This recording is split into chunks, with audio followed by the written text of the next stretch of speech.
তাই পথ চলতে চলতে তার হাতের কচি ধানের ছোট্ট গোছাটি মুখের ওপর আড়াল করে আমায় জিজ্ঞেস করলে, পরদেশিয়া রে, তুহার দেশ কাহা? সে স্বর আমার বাইরে ভিতরে এক ব্যাকুল রোমাঞ্চ দিয়ে গেল। বুকের সমস্ত রক্ত আকুল আবেগে কেঁপে কেঁপে নৃত্য করে উঠল। এ কোন চিরপরিচিত স্বর? এ কে ছলনা করে আমায়? পূবের হাওয়া আমার পাশ দিয়ে কেঁদে গেল। হায় গৃহহীন, হায় পথহারা। ঝড়ে ওরা একদল পলকা মেঘের মতো মল্লারের সুরে পথের আকাশ বাতাস ভরিয়ে কাজরি গায়িকা রূপসীরা গেয়ে যাচ্ছিল, ঘুমঘট পট খোলো আরে সাবরিয়া, ওগো শ্যামল, এখন তোমার ঘুমটা খুলে ফেলো। আমার কাছে তাকে এমন করে দাঁড়িয়ে থাকতে দেখে তরুণীরা আখির পলকে থমকে দাঁড়ালো। তারপর চুল ছড়িয়ে বাহু দুলিয়ে আঁচল উড়িয়ে বলে উঠল, কাজরি আগে তোরি সাবলিয়া আগেই। সে তাদের একপাশে সরে গিয়ে কাপা গলায় বললে, নাহি রে সজনিয়া, নাহি, এ পরদেশি জোয়ান। তার মুখের কথা কেড়ে নিয়ে আর একজন বলে উঠল, কে তেরি দিল সিন গিয়া? সে লজ্জায় আর দাঁড়াতে পারল না। খামোখা আমার দিকে অনুযোগ তিরস্কার ভরা বাঁকা চাউনি এনে চলে গেল। পথের ওই বাঁক থেকেই অনেক দূর পর্যন্ত দেখা যাচ্ছিল তাদের ধানি রঙের শাড়ির ঢেউ আর আসমানি রঙের ওড়নার আকুল প্রান্ত। রয়ে রয়ে তাদের এলানো কেশপাশ বেয়ে কেমন মধুর এক সোদা গন্ধ ভেসে আসছিল। অতগুলি সুন্দর মুখের মাঝ থেকে আমার মনে জগজগ করছিল শুধু ওই কাজরিয়ার ছোট্ট কালো মুখ, যা শিল্পীর হাতের কালো পাথর কোদা দেবী মুখের মতো নিটল। বিজুলি চমকের মতো তার ওই যে একটি দুরন্ত চপল গতি, তারই মধুরতাটুকু আমার মনের মেঘে বারে বারে তড়ি থেমে যাচ্ছিল। পথের পাশের দোলনা বাঁধা দেবদারু তলায় দাঁড়িয়ে আমার শুধু এই কথাটি মনে হতে লাগলো, এই এক পলকের আধখানি চাওয়ায় কেমন করে মানুষ এত চিরপরিচিত হয়ে যেতে পারে।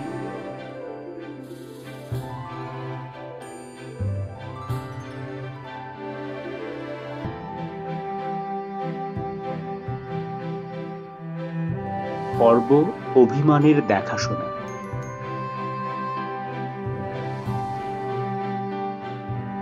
তার পরের দিন আমলকি বনে দাঁড়িয়ে সেই আগেকার দিনের কথাটাই ভাবছিলাম। আচ্ছা, এই যে আমার মানসী বধূ, একে কবে কোন কুরবীর কান্না ভরা খেয়ার পাড়ে হারিয়ে এসেছিলাম। সকল স্মৃতি ওলট পালট করেও তার দিনক্ষণ মনে আসি আসি করেও যেন আসে না, অথচ মনের মানুষ আমার একে দেখেই কেমন করে চিনে ফেললে। তাই সে আমার আখির দীপ্তিতে ফুটে উঠে বলে উঠল, এই তো আমার চিরজনমের চাওয়া তুমি, ওগো, এই তো আমার চির সাধনার ধন তুমি। আরেকবার আমার স্মৃতির অতল তলে ডুব দিলাম। এমন সময় ঝড়ের সুরে কাজরি গান গাইতে গাইতে রূপসী নাগরীরা আমার পাশ বেয়ে উধাও হয়ে গেল।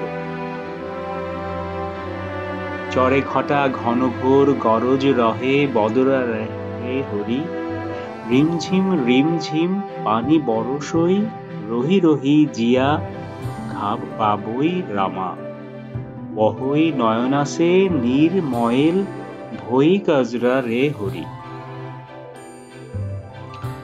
ঘোর ঘটা করে গগনে মেঘ করেছে, বাদল গরজন করছে, রিমঝিম রিমঝিম বৃষ্টি ঝরছে, থেকে থেকে জান আমার ঘাবড়িয়ে উঠছে, নয়ন বেয়ে আশু ঝরছে, ওগো চোখে কাজল আমার মলিন হয়ে গেল। বর্ষার মেঘ চলে গেল, মর্মে আমার তারই গাঢ় গমক গুমড়ে ফিরতে লাগলো। ময়েল ভই কজরা রেহরি। ওগো প্রিয়, চোখের কাজল আমার মলিন হয়ে গেল। সে কোন অচেনার উদ্দেশ্যে এ অবুঝ কান্না তোমার, ওগো বিদেশিনী? সে কথা সেও জানে না, তার মনও জানে না। আবার সেই সন্তাপহারী আমার চিরবাঞ্ছিত মেঘ গুরুগর্জনে ডেকে উঠল। বনের সিক্ত আকাশকে ব্যথিয়ে ময়ূরের কেকাধুরির সাথে চাতকের অতৃপ্তির কাঁদন রনিয়ে রনিয়ে উঠেছিল, দে জল, দে জল। আয়রে চিরদিনের শাশ্বত পিয়াসী, তোর এ অনন্ত পিয়াসা কি সারা সাগরের জলেও রুখল না? আমার কেমন আবছা এক কণা স্মৃতি মনের কানে বাদ বলছিল, তুমি আগে এমনই চাতক ছিলে, তোমার পিপাসা মিটবার নয়। ভেজা মাটির আর খসখসের গুমট ভরা ভারী গন্ধে যেন দম আটকে যাচ্ছিল। ওধারে ফোটা কেয়া ফুলের আধফোটা জুথির বেলির কুহির, ঝরা শেফালি বকুলের দিল মাতানো খুশবুর মাঝে মাঝে পদ্ম আর কদম্বের স্নিগ্ধ সুরভি মধুর আমেজ দিচ্ছিল।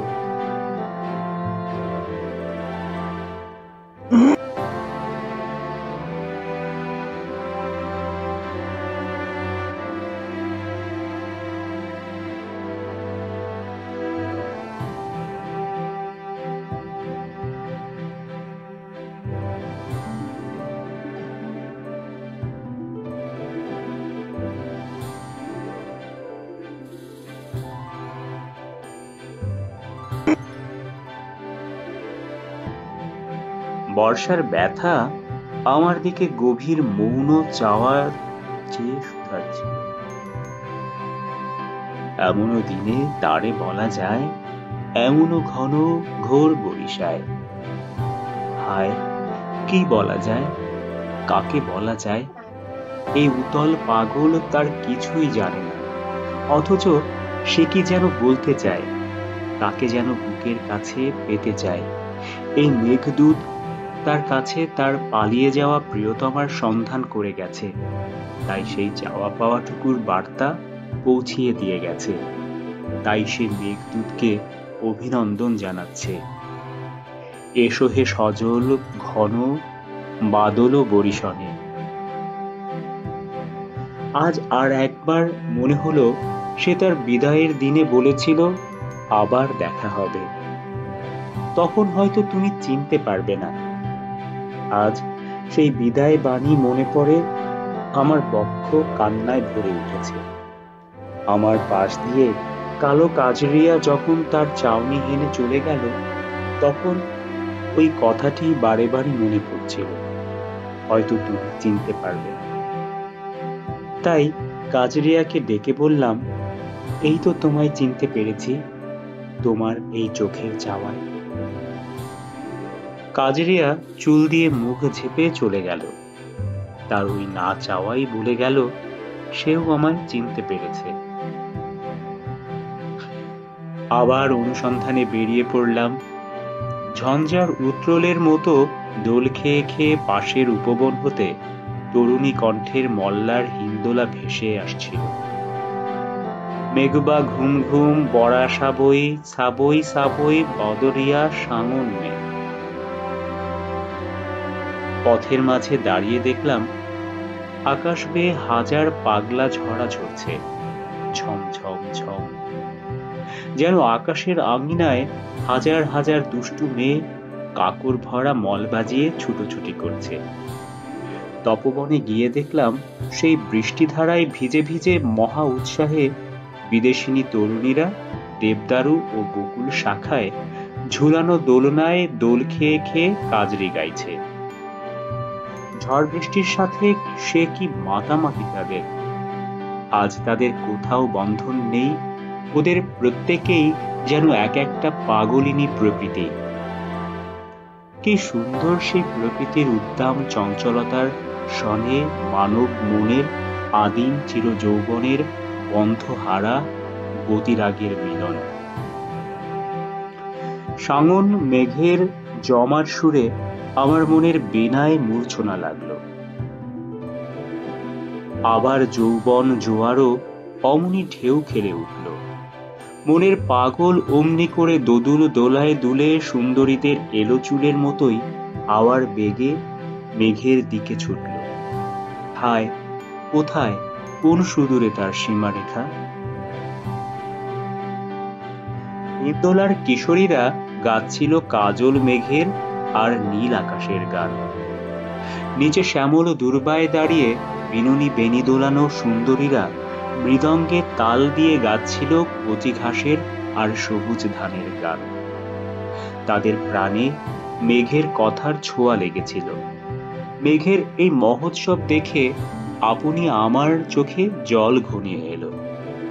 দেখলাম সেই কালো কাজরিয়া দোলনা ছেড়ে আমার পানে সজল চোখের চেনা চাউনি নিয়ে চেয়ে আছে। আমার চোখে চোখ পড়তেই সে এক নিমিষে দোলনায় উঠে হয়ে উঠল, সজনিয়া গে ওহি সুন্দর পরদেশিয়া। তার সই মতিয়া দুলতে দুলতে বাদল ধারায় একরাশ হাসি ছড়িয়ে দিয়ে বলল, হারে কাজরিয়া তুহার সাবলিয়া। কাজরিয়া মতিয়ার চুল ধরে টেনে ফেলে দিয়ে পাশের বকুল গাছটার আড়ালে গিয়ে দাঁড়ালো। আমি ভাবছিলাম, এমনি করেই বুঝি মেঘে আর মানুষে কথা কওয়া যায়। এমনি করেই বুঝি ওপারের বিরহী যক্ষ মেঘকে দুটি করে তার বিচ্ছেদ বিধুরা প্রিয়তমাকে বুকের ব্যথা জানাতো। আমার ভেজা মন তাই কালো মেঘকে বন্ধু বলে নিবিড় আলিঙ্গন করলে।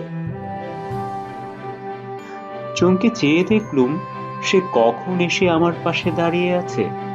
তার গভীর অপলক দৃষ্টি মেঘ পেরিয়ে কোন অনন্তের দিগ্বলয়ে পৌঁছেছিল সেই জানে। তার পাশে থেকে আমারও মনে হলো ওই দূর মেঘের কোলে দাঁড়িয়েছি শুধু সে আর আমি। কোথাও কেউ নেই, উপরে নিচে আশেপাশে শুধু মেঘ আর মেঘ। সেই অনন্ত মেঘের মাঝে সে মেঘের বরণ বাহু দিয়ে আমায় জড়িয়ে ধরে তার মেঘলা দৃষ্টিখানি আমার মুখের উপর তুলে ধরেছে। ওইখানেই, ওই চেনাশোনা জায়গাটিতেই যেন আমাদের প্রথম দেখাশোনা। ওইখানেই আবার আমাদের অভিমানের ছাড়াছাড়ি। এই কথাটা আমাদের দুইজনেরই মনের অচিন কোণে ফুটে উঠতেই আমরা একান্ত আপনার হয়ে গেলাম। যে কথাটি হয়তো সারা জীবনে চোখের জলে ভেসেও বলা হতো না, ঝড় বৃষ্টির মাঝখানে দাঁড়িয়ে এক নিমেষে চারিটি চোখের অনিমিক চাউনিতে তা কওয়া হয়ে গেল। আমি বললাম, কাজরি, আমি অনেক জীবনের খোঁজার পর তোমায় পেয়েছি। এই মেঘের ঝড়ায় যে প্রাণের কথা প্রাণ দিয়ে সে শুনছিল, সহসা তাতে বাধা পেয়ে সে সচেতন। চখা হরিণীর মতো ভীতত্রস্ত চাউনি দিয়ে সে চারিদিকে চেয়ে আচমকা আর্ত আকুল স্বরে কেঁদে উঠল। আর দাঁড়ানো না, হু করে কাঁদতে কাঁদতে বিদায় নিলে। যেতে যেতে বলে গেল, নহিরে সুন্দর পরদেশী, मैं কারি কাজরিয়া হুঁ। ওগো সুন্দর বিদেশী, আমি কালো। আরো কি বলতে বলতে অভিমানে ক্ষোভে তার মুখে আর কথা ফুটল না, কণ্ঠ রুদ্ধ হয়ে এলো। একটি পুরো বছর আর তার দেখা পাইনি। আজ শাওন রাতে মাতামাতিতে হৃদয় আমার কথায় আর ব্যথায় ভরে উঠেছে। আর তার সেই বিদায় দিনের আরো অনেক কিছু মনে পড়ছে। আজ আমার শিয়রের ক্ষীণ দ্বীপ শিখাটিতে বাদল বায়ের রেশ লেগে তাকে কাঁপিয়ে তুলছে। আমার বিজন কক্ষটিতে সেই কাঁপুনি আমার মনে করিয়ে দিচ্ছে, হায়, আজ তেমন করে আঘাত দেবারও আমার কেউ নেই। প্রিয়তমের কাছ থেকে আঘাত পাওয়াতে যে কত নিবিড় মাধুরী, তা বেদনাতুর ছাড়া কে বুঝবে? যার নিজের বুকে বেদনা বাজেনি, সে পরের বেদনা বুঝবে না, বুঝবে না। সে বলেছিল, দেখো বিদেশি পথিক, আমি নিবিড় কালো, লোকে তাই আমাকে কাজরিয়া বলে উপহাস করে। তাদের সে আঘাত আমি সইতে, উপেক্ষা করতে পারি, আমার সে সহ্য শক্তি আছে। কিন্তু ওগো নিঠুর, তুমি কেন আমায় ভালোবাসি বলে উপহাস করছো? ওগো সুন্দর শ্যামল, তুমি কেন এ হতভাগিনীকে আঘাত করছো? এ অপমানের দুবার লজ্জা রাখি কোথায়?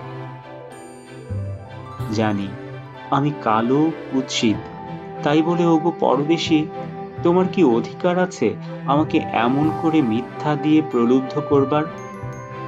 ছি ছি, আমায় ভালোবাসতে নেই, ভালোবাসা যায় না, ভালোবাসতে পারবে না।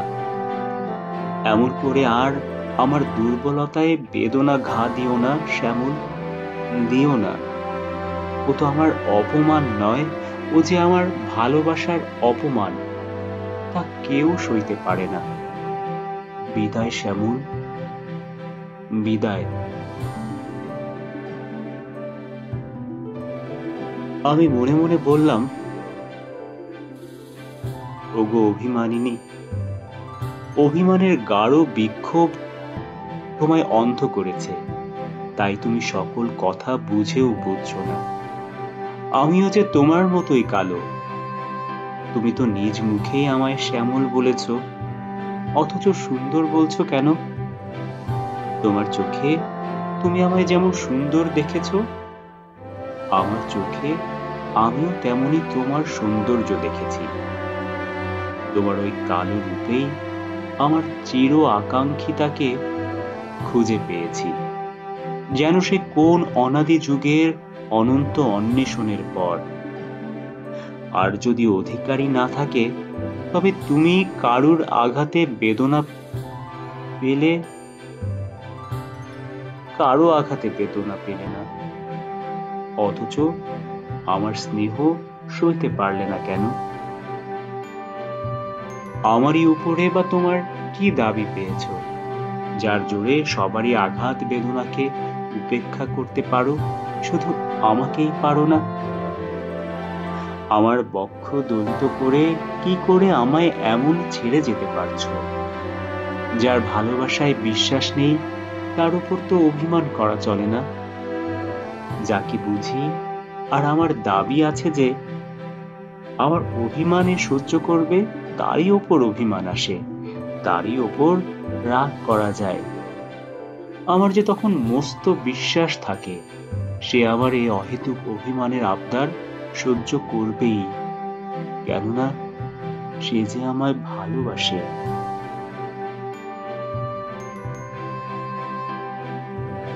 সে কোনো কথা বুঝল না, চলে গেল। এ তীব্র অভিমান যে তার কার উপর সে নিজেই বলতে পারত না, তবে কতকটা যেন তার এই কালো রূপের স্রষ্টার উপর। আর বুক ভরা অভিমান আহত পক্ষী শাবকের মতো যেন সেই দুর্বোধ রূপস্রষ্টার পায়ে লুটিয়ে পড়ে বলছিল, ওগো, আমাকে কি সারা দুনিয়ার মাঝে এমন করে কালো কুৎসিত করে সৃষ্টি করতে হয়? তোমার কুম্ভ ভরা রূপের একটি রেণু এ অভয়কে দিলে তোমার ভরা কুম্ভ খালি হয়ে যেত? যদি কালো করেই সৃষ্টি করলে, তবে ওই অন্ধকারের মাঝে আলোর মতো ভালোবাসা দিলে কেন? আবার অন্যের দিয়ে ভালোবাসিয়ে লজ্জিত করো কেন? হায়, সে যে কখনো বোঝেনি যে সত্য সৌন্দর্য বাইরে নয়, ভিতরে, দেহে নয়, অন্তরে।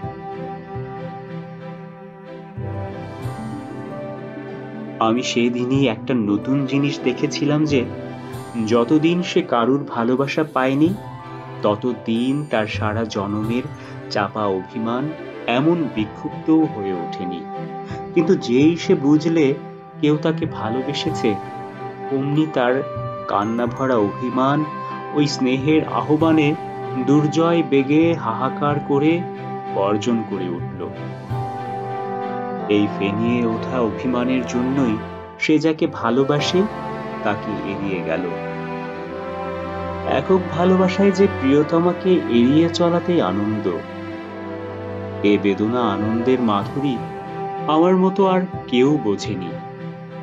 হায়, আমার মনের এত কথা বুঝি মনেই মরে গেল, এ জীবনে আর তা বলা হবে না।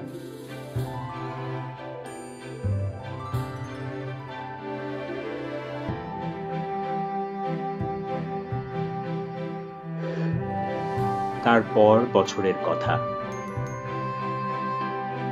কাজরিয়ার সঙ্গে আবার আমার দেখা হলো মির্জাপুরের পাহাড়ের বুকে বিরোহী নামক উপত্যকায়। সেদিন ছিল ভাদ্রের কৃষ্ণ তৃতীয়া। সেদিনও মেঘে আধারে কোলাকুলি করছিল। সেদিন ছিল কাজরি উৎসবের শেষ দিন। সেদিন বাদল মেঘ ধানের ক্ষেতে তার শেষ বিদায় বাণী শোনাচ্ছিল, আর নবীন ধানও তার মঞ্জুরি দুলিয়ে কেঁপে কেঁপে বাদলকে তার শেষ অভিনন্দন জানাচ্ছিল। আয়, এদের কেউ জানে না আবার কোন মাঠে কোন তালিবনের রেখা পারে তাদের নতুন করে দেখাশোনা হবে।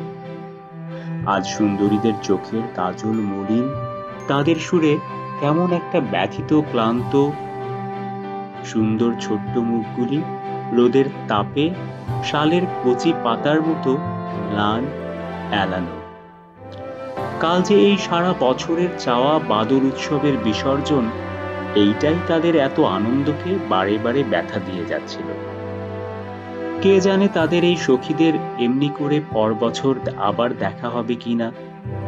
হয়তো এরই মাঝের অত চেনা মুখ কোথায় মিশিয়ে যাবে, সারা দুনিয়া খুঁজেও সে মুখ আর দেখতে পাবে না।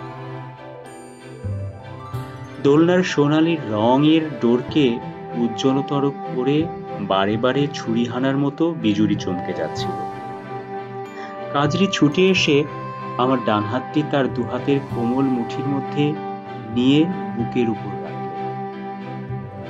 তারপর বললে, ওগো পরদেশের শ্যামল, তোমায় আমি চিনেছি, তুমি সত্য, তুমি আমায় ভালোবাসো, নিশ্চয়ই ভালোবাসো, সত্যি ভালোবাসো। দেখলাম তার শীর্ণ চোখের উজ্জ্বল চাউনিতে গভীর ভালোবাসার ছলছল জ্যোতি শরৎ প্রভাতের জলমাখা রোদ্দুরের মতো করুণ হাসি হেসেছে। আহ, এত দিনের বিরহের কঠোর তপস্যায় সে তার সত্যকে চিনতে পেরেছে। তার ছিন্ন মলিন তনুলতার দিকে চেয়ে চেয়ে আমার চোখের জল সামলানো দায় হয়ে উঠল। এক বিন্দু অসহনীয় অবাধ্য অশ্রু তার পাণ্ডুর কপলে ঝরে পড়তেই সে আমার পানে আর্ত দৃষ্টি হেনে ওইখানেই বসে পড়ল। বকুল শাখা আর শিউলি পাতা তার মাথায় ফুল পাতা ফেলে সান্ত্বনা দিতে লাগলো। মতিয়া বললে, এবারও সে অনেক আশা করে আগের বছরের মতোই শ্রাবণ পঞ্চমীর ভোরে কাজরি গিয়ে যমুনা স্নানে গিয়ে সেখানকার মাটি দিয়ে ধানের অঙ্কুর উদ্গম করেছিল। সেই অঙ্কুরগুলি সে নিবিড় যত্নে তার ছিন্ন ভেজা ওড়না দিয়ে আজও ঢেকে রেখেছে। সে রোজই বলতো, মতিয়ারে, এবার আমার পরদেশি বধূ আসবে, ওই যে শুনতে পাচ্ছি তার পথিক গান। আজ ভাদ্র তৃতীয়াতে নবীন ধানের মঞ্জুরি নিয়ে কতকগুলি সে দরিয়ায় ভাসিয়ে দিয়ে এসেছে, আর কয়েকটি শীষ এনেছে আমাকে উপহার দিতে। আমি তার হাতে নাড়া দিয়ে বললাম, কাজরি, আজ আমায় ছেড়ে যেও না। শুষ্ক অধর কোণে তার আধটুকরো ম্লান হাসি ফুটতে ফুটতে মিলিয়ে গেল। সে অতি কষ্টে তার আঁচল থেকে বহু যত্নে রক্ষিত ধানের সবুজ শীষ কটি বের করে একবার তার দুটি জল ভরা চোখের পূর্ণ চাওয়া দিয়ে আমার পানে চেয়ে দেখল। তারপর আমার স্কন্ধ দেশে ক্লান্ত বাহু দুটি ধুয়ে আমার কর্ণে শীষকুটি পরিয়ে দিলে। একটা গভীর তৃপ্তির দীঘল শ্বাসের সঙ্গে পবিত্র একরাশ হাসি তার চোখে মুখে ভেসে উঠল। দেখে বোধ হলো এমন প্রাণ ভরা সার্থক হাসি সে যেন আর জন্মে হাসেনি। আবার একটু পরেই কি মনে হলো তার সারা মুখ ব্যথায় পাণ্ডুর হয়ে উঠল। সহসা চিৎকার করে সে কয়ে উঠল, না শ্যামল, না, আমাকে যেতেই হবে। তোমার এই বুক ভরা ভালোবাসার পরিপূর্ণ গৌরব নিয়ে আমায় বিদায় নিতে দাও। কোলের উপর তার শ্রান্ত মাথা লুটিয়ে পড়ল। চির জনমের কামনার ধনকে আমার বুকের উপর টেনে দিলাম। আকুল ঝঞ্ঝা উন্মাদ বৃষ্টিকে ডেকে এনে আমায় ঘিরে আর্তনাদ করে উঠল। ওফ ওফ ওফ! আমার মনে হয় চাওয়ার অনেক বেশি পাওয়ার গর্বই তাকে বাঁচতে দিলে না। সে মরণত্যাগী হয়ে তার কালো রূপস্রষ্টার কাছে চলে গেল। এবার বুঝি সে অনন্ত রূপের ডালি নিয়ে আর এক পথে আমার অপেক্ষায় বসে থাকবে। কালো মানুষ বড্ড চাপা অভিমানী। তাদের কালো রূপের জন্যে তারা মনে করে তাদের কেউ ভালোবাসতে পারে না। কেউ ভালোবাসছে দেখলেও তাই সহজে বিশ্বাস করতে চায় না। বেচারাদের জীবনের এইটাই সবচেয়ে বড় ট্র্যাজেডি।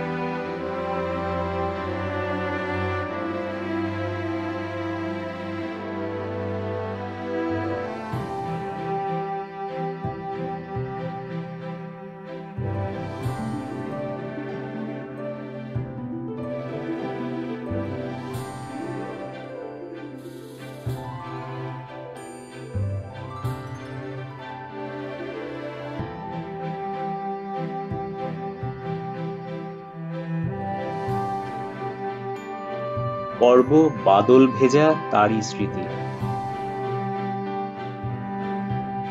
এবছরও তেমনি শাওন এসেছে। আজও আমার সেই প্রথম দিনে শোনা কাজরি গানটি মনে পড়েছে। ওগো শ্যামল, তোমার ঘুমটা খুলো। হায় রে পরদেশী সাবলিয়া, তোমার এই অবগুণ্ঠন আর জীবনে খুলল না, খুলবে না।